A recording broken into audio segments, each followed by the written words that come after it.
Selfie എടുക്കുന്നതൊക്കെ.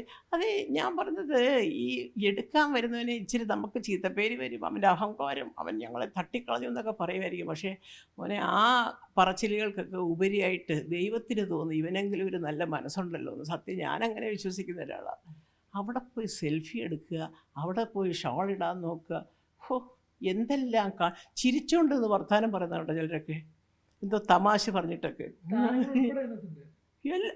എനിക്ക് ഞാൻ പേര് പറയുന്നില്ല, അല്ലെങ്കിൽ ഞാൻ ശത്രുവാണ്. അല്ല, സത്യം ഉണ്ട് ഉണ്ട്. വന്നിരുന്നിട്ട് പുറകെ നിരന്നിരുന്നേച്ച് അവർ തമ്മിലുള്ള സംസാരം, അവർ തമ്മിൽ സംസാരിക്കാൻ പുറത്ത് എത്രയോ സ്ഥലങ്ങളുണ്ട്. ഈ മരണ വീട്ടിൽ ചെന്ന് ഈശ്വര, ഞങ്ങളുടെയൊക്കെ അമ്മ പഠിപ്പിച്ചിരിക്കുന്നത്, ഇപ്പം എൻ്റെ ഒരു മതത്തിൽ വിശ്വസിക്കുന്ന ഒരാളാണ്. ഞങ്ങളൊക്കെ അവിടെ ചെന്ന് നമഃശിവായ ജപിക്കുകയാണ് പതിവ്. അതല്ലേ മറ്റൊരു മതമാണെങ്കിൽ അതുപോലെ പ്രാർത്ഥന നമ്മൾ കേട്ടിട്ടില്ലേ, പള്ളിയിൽ പോയാലും ഉണ്ട്, എവിടെ പോയാലും ഉണ്ട്.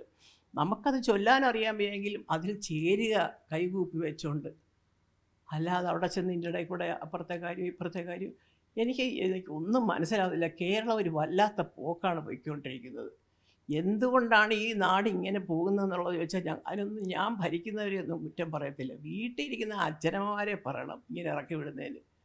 തമാശ പറയല്ല, അവരൊക്കെ ഉപദേശിക്കണം. മോനെ, നീ എന്തോടാ കാണിച്ചത് ടി വിയിൽ, അല്ലെങ്കിൽ എന്തോന്നാ നീ ഇപ്പോൾ അവിടെ പോയിട്ട് എന്ത് ചെയ്യാനായിരുന്നു? മര്യാദയ്ക്ക് ആളൊക്കെ ഒതുങ്ങുമ്പോൾ പോയിട്ട് ആ ചേച്ചിയെ കണ്ടാൽ പോരെ, ആ കുഞ്ഞുങ്ങളെ കണ്ടാൽ പോരെ. അവിടെ ചെന്ന് കിടന്ന് ടി വിയിൽ വരുമോ വരുത്തില്ലയോ, അങ്ങോട്ട് പോകുന്നു ഇങ്ങോട്ട് പോകുന്നു, ഇങ്ങനെ പല പല കാര്യങ്ങളാണ്. അപ്പോൾ അതുകൊണ്ട് ഈ പറഞ്ഞതുപോലെ നമുക്ക് തന്നെ ഒരുപാട് കഷ്ടമല്ല.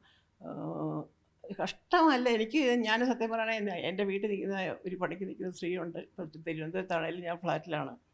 പിന്നെ എൻ്റെ ഡ്രൈവറുണ്ട്. എനിക്ക് സങ്കടം വന്നപ്പോൾ അവർ പറയുന്നത്, അമ്മേ, ഇങ്ങനെയൊക്കെ അമ്മയുടെ പ്രായം കൊണ്ട് അമ്മ സങ്കടപ്പെടുന്നത്, ഈ സങ്കടമൊന്നും ചെറുപ്പക്കാർക്ക് വരത്തില്ല. ആയിരിക്കാം ചിലപ്പോൾ, എന്തോ ഞങ്ങളുടെ ഒന്നും കാലമല്ല മോനെ, ഒരുപാട് മാറിപ്പോയി. കൂടെ ജോലി ചെയ്യുന്നവർക്കെതിരെ പാര പണിയുക, തമ്മിലടിപ്പിക്കുക, പരദൂഷണം പറയുക.